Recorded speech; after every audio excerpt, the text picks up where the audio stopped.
seja muito bem-vindo ao canal 7 de Teologia. Aqui é o pastor Sérgio Lenz e juntos vamos meditar na doce, na preciosa e transformadora Palavra de Deus. Mas antes que nós leiamos o texto que está no capítulo 4 de Apocalipse, eu quero lembrar-lhe que é muito importante que você se inscreva no canal. É só bater o seu dedinho lá naquele botãozinho da inscrição, está tudo certo. Se já fez, muito obrigado pelo seu carinho, e é importante também que você compartilhe com a sua rede de amigos, de conhecidos, porque nós podemos expandir esta palavra, esta mensagem a muitos corações. Dito isto, é importante também lembrar que você pode deixar o seu like e, especialmente nos comentários, você pode pedir o assunto que lhe interessa e nós vamos atender à medida da necessidade, tá bom? Então, vamos ler o texto, que é o que nós queremos nessa oportunidade. Capítulo 4, primeiro versículo, livro do Apocalipse, diz o texto dessa maneira: Depois destas coisas, olhei, e eis não somente uma porta aberta no céu, como também a primeira voz que ouvi, como de trombeta, ao falar comigo, dizendo: Sobe para aqui, e te mostrarei o que deve acontecer depois destas coisas. Eita, que texto maravilhoso!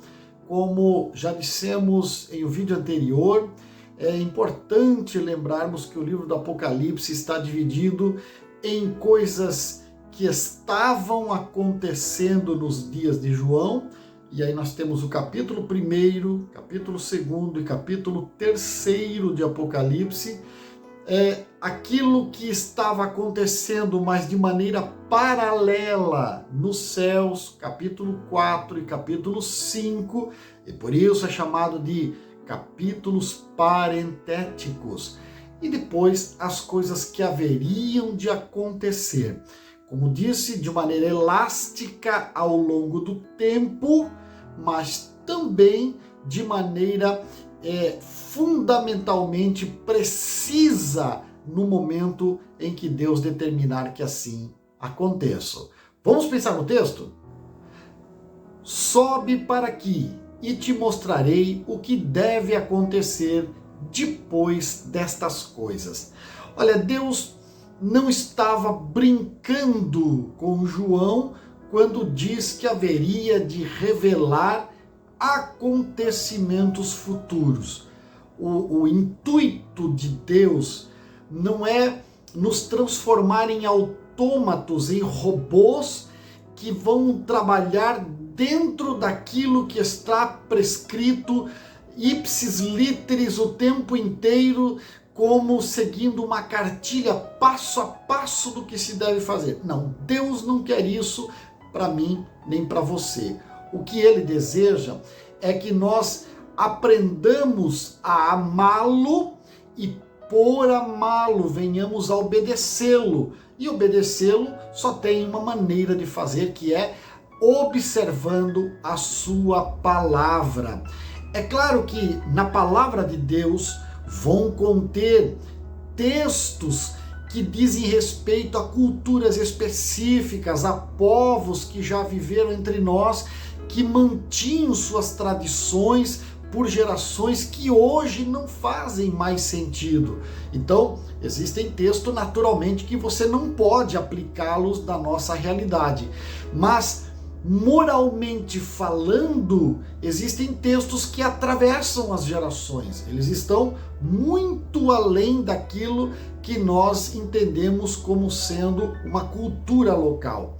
E por isso que Deus ele sempre tem o prazer de nos dar, em linhas gerais, algo a mais além daquilo que está descrito como a linha do tempo. A linha do tempo termina com o arrebatamento da igreja, o julgamento das nações através do juízo que será derramado sobre este mundo ao entregá-lo à administração do anticristo, e aí toda a convulsão mundial que haverá por conta disso, alguns eventos naturais que haverão de abalar as estruturas deste mundo, e com o término destes 7 anos de tanta convulsão, então nós temos a volta de Jesus em glória, o estabelecimento do milênio após a prisão de Satanás e uma nova vida que começa. Então, depois do milênio, Satanás é solto e há um levante final contra os céus, e Deus destrói tudo e começa novo céu e nova terra.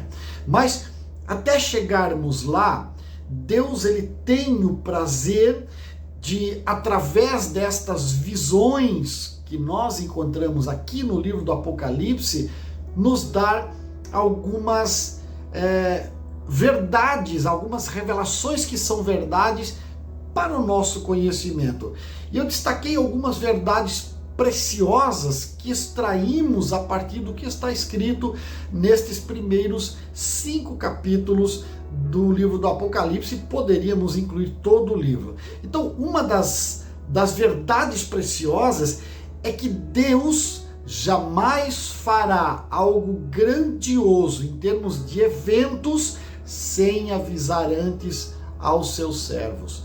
E isso é uma relação de amizade que em qualquer outra religião mundial, que tendo seus deuses, que tendo lá o seu sistema de adoração, tem um Deus que é pessoal, um Deus que avisa, um Deus que vem ao coração do homem, um Deus que habita no alto e sublime trono, mas também habita no coração do contrito e quebrantado. Quem é? Onde você viu um outro Deus como esse? Não existe, você não conhece.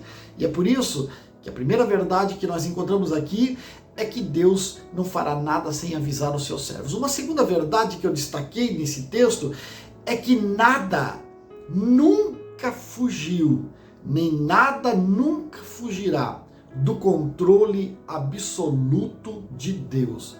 Deus não tem plano B. Entenda isso. Todos os acontecimentos que envolvem a minha e a tua vida, de certa forma, estavam prescritos porque Deus já sabia de antemão. Não é que Ele nos destinou. Deus não destina A ou B para céu ou inferno. Ele destina pessoas para colherem o resultado das suas ações. Então, se alguém rejeita o sacrifício vicário de Cristo, se alguém caminha resolutamente em pecado nesta vida, ele mesmo assumiu a condição de colher juízo da parte de Deus. O juízo está dito é para quem fizer errado. Se alguém faz errado voluntariamente, obstinadamente, naturalmente, ele vai colher.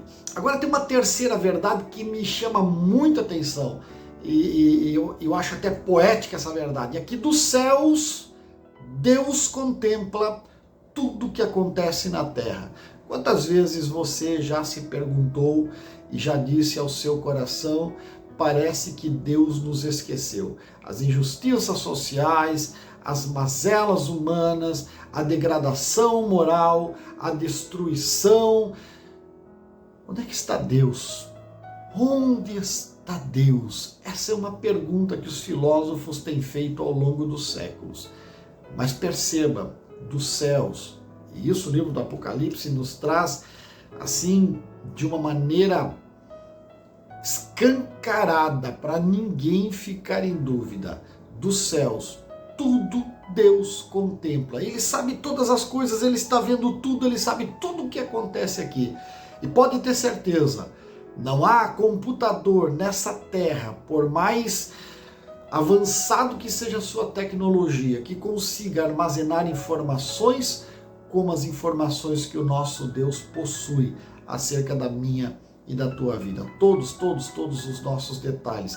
E nós haveremos de prestar contas destas coisas. Por isso é importante aceitar a Jesus como Salvador hoje, porque porque quem aceita Jesus hoje como Salvador o terá no tribunal naquele dia como o advogado que haverá lhe defender.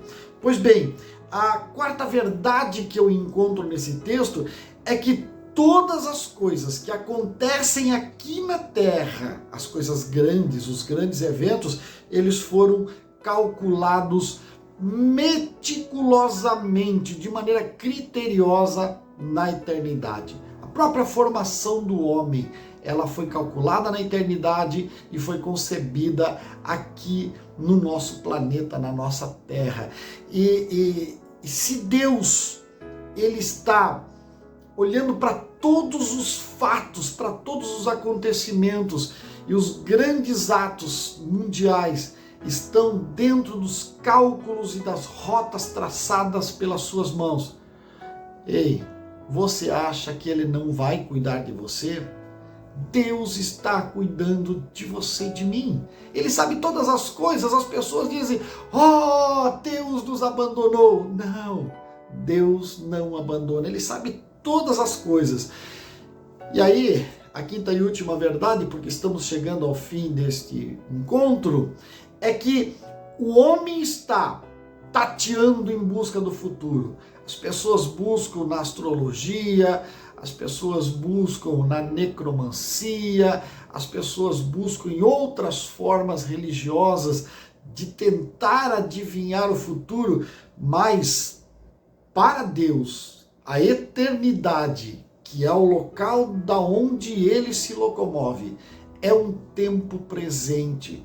Não existe ontem, não existe amanhã, tudo é tempo presente. Então, o Senhor contempla o meu e o teu nascimento agora, aqui, nesse momento. Lá na eternidade ele está vendo a trajetória da nossa história e ele também está vendo como haveremos de terminar.